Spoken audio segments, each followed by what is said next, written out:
By almost every metric you can think of, Japan is a golden country. From its rich culture to its state of the art technology, you would think that it's one of the best places to be in. It's only when you take a look under the rug that you get to see the true darkness in one of Asia's most powerful countries. Why are 17 million Japanese citizens called the Lost Generation? Is Japan hiding one of the best kept secrets in modern history? Join us as we find out how Japan caused the alienation of countless people from their society. In a little over one generation, Japan underwent an extraordinary transformation from a war-torn, impoverished nation to a thriving economic powerhouse. This remarkable feat, known as the Japanese economic miracle, was nothing short of miraculous. This economic miracle refers to the impressive period of rapid economic growth and development experienced by Japan following the devastation of World War II. From the ashes of the war, Japan emerged as an economic powerhouse in the latter half of the 20th century. The aftermath of World War II was quite brutal on Japan. Almost 4 years of relentless American bombing had wiped out a significant portion of its industrial capacity, with 93% of its steel production destroyed. The country's GNP in 1946 was less than half its pre-war peak, and hyperinflation threatened to destroy its currency. The living conditions were grim, and people's caloric intake was significantly lower than before the war. Japan's post-war landscape was one of defeat, devastation, and demoralization. Occupied by nearly 1 million American soldiers until 1952, the major cities lay in ashes, with Tokyo, Hiroshima, and Nagasaki bearing the brunt of the destruction. However, within 3 decades, Japan managed to climb to the second position in the global economy, trailing only the United States. From 1950 to 1973, its growth rate surpassed Western Europe's by 2 times, and the US by more than 2.5 times. And in just 7 years, during the 1960s, its economy doubled in size, a feat widely considered miraculous. Japan also progressively reduced its tariffs on foreign goods, contributing to a broader liberalization of its economy. The Japanese economic miracle was a result of several factors coming together. But soon enough, the moment Japan built for itself will soon come crashing down. Nothing lasts forever, especially not an economic bubble as big as what Japan faced in what is now known as its lost decade. Trouble soon came knocking at the door. Japan's lost decade. Between 1991 and 2001, Japan found itself in the trenches of economic turmoil. The once vibrant economy had hit a rough patch due to the formation of asset bubbles in the housing and stock markets. The Bank of Japan's attempt to combat inflation by hiking interest rates led to the catastrophic bursting of the bubble, leaving the stock market in shambles and asset prices plummeting.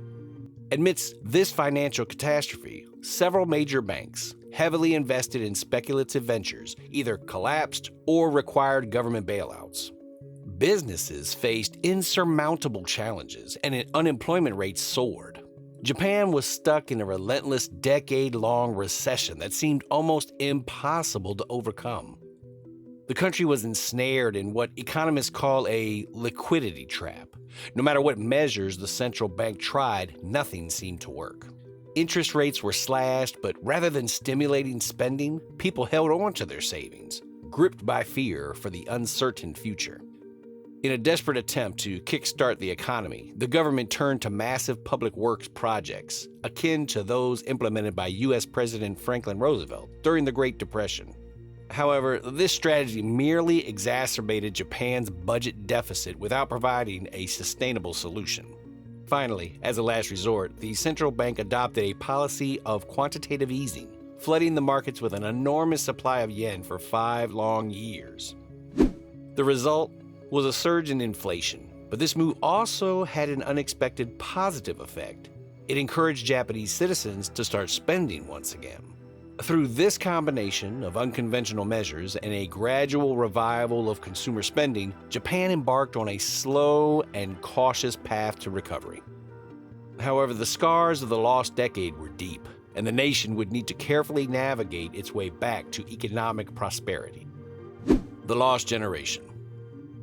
This crisis, unfortunately, led to an employment ice age, one that followed the big economic bubble collapse in the 1990s. During this period, many Japanese were born, and now, in their late 30s to early 50s, have been haunted with job insecurity as their constant reminder.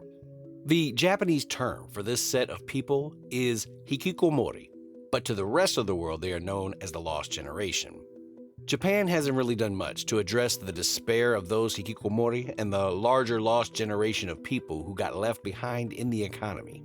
Since then, this seemingly never-ending employment and mental health crisis has been dragging on for years, and after the post-COVID pandemic era, it felt like fuel had been added to the fire. The Japanese leaders and society in general seem kinda stuck when it comes to dealing with this ongoing dilemma. Japanese culture is all about stoic conformity and steady employment, but we're in a new age, and it seems like it's just not cutting it this time. It's said that Japan's lost generation could be around 17 million strong, men and women who hit adulthood during the never-ending economic stagnation, one that Japan continues to struggle to shake off.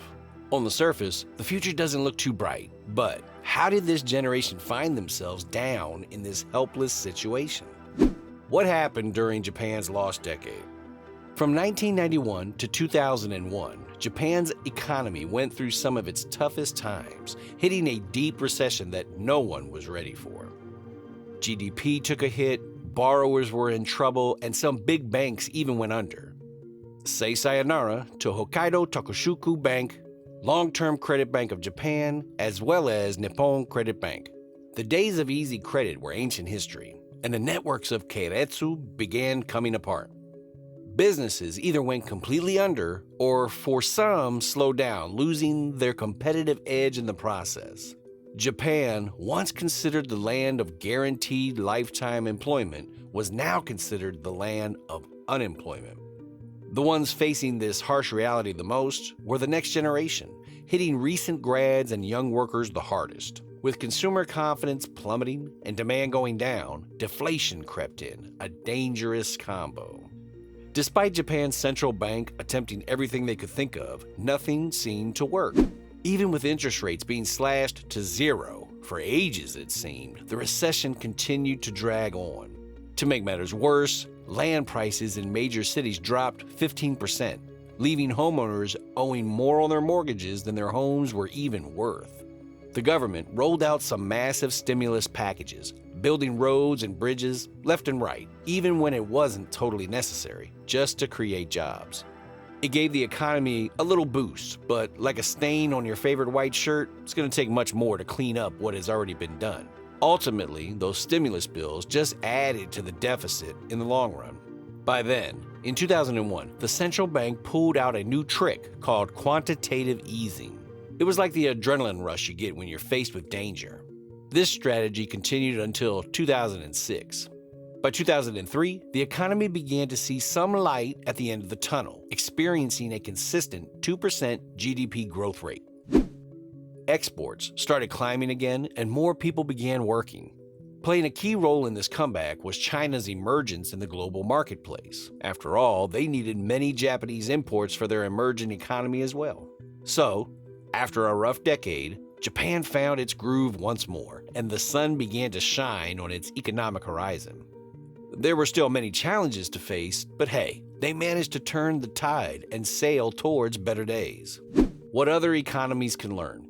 There are a lot of things the world can learn from Japan's lost generation. The 2007-2008 financial crisis had a lot in common with Japan's lost decade. This time, the U.S. housing market was the culprit, cooking up an asset bubble fueled by those toxic subprime mortgages.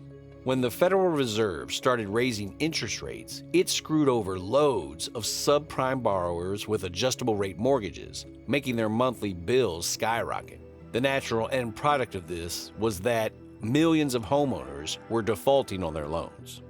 Those banks were making a killing by pooling these loans into mortgage-backed securities, and these bad boys were traded all around the world by investment banks. But when those mortgages went belly up, It had a domino effect, one that would spiral on, affecting the entire world. The entire securities market was completely jacked up. Banks were in a major credit crunch, and Lehman Brothers and some other big players declared bankruptcy. And this crisis didn't play favorites. It hit financial markets worldwide, sending us all on a one-way ticket to yet another Great Recession. There was a silver lining to this crisis. Ben Bernanke, the big boss of the Federal Reserve at the time, had learned from some past mistakes and moved fast to ease the bleeding. Some say he saved the day and kept us from going down the dark road of deflation and economic stagnation, something that Japan had to deal with for ages. By the middle of 2009, the U.S. economy was back on its feet. It's like they had a turbo boost or a head start, perhaps. They learned a great deal from Japan's struggles in the 1990s. The prolonged stagnation in Japan during that time had some serious long-term effects that still seem to haunt them today. Even though they called it the lost decade, its effects have lasted much longer than 10 years. Being stuck in such an economic rut and experiencing the consequences that came with it continue to be felt all over. Then, we fast forward to today, and Japan is still grappling with continued deflation, low interest rates, and struggling banks. Yeah, Japan has made some progress since the lost decade, however. They've got a whole new set of challenges to deal with now. Lots of people are stuck in part-time gigs that offer zero stability, limited growth with negligible benefits. And on top of that, their population is only getting older. In a country where their birth rate has declined dramatically over the years, something must be done to curb what looks to be a dark future. It has been double trouble for Japan, dealing with the after effects of such a devastating economic period while at the same time trying to navigate through these new age trends. It's not as simple as a walk through the park, that's for sure. Japan's got some serious work cut out for them if they want to turn things around and continue maintaining their place on the world stage. Let's hope the people of Japan have enough gas left in the tank to make the comeback we've all been waiting for. If you enjoyed this content, please like and subscribe for more. Where money matters, we'll see you on the next one.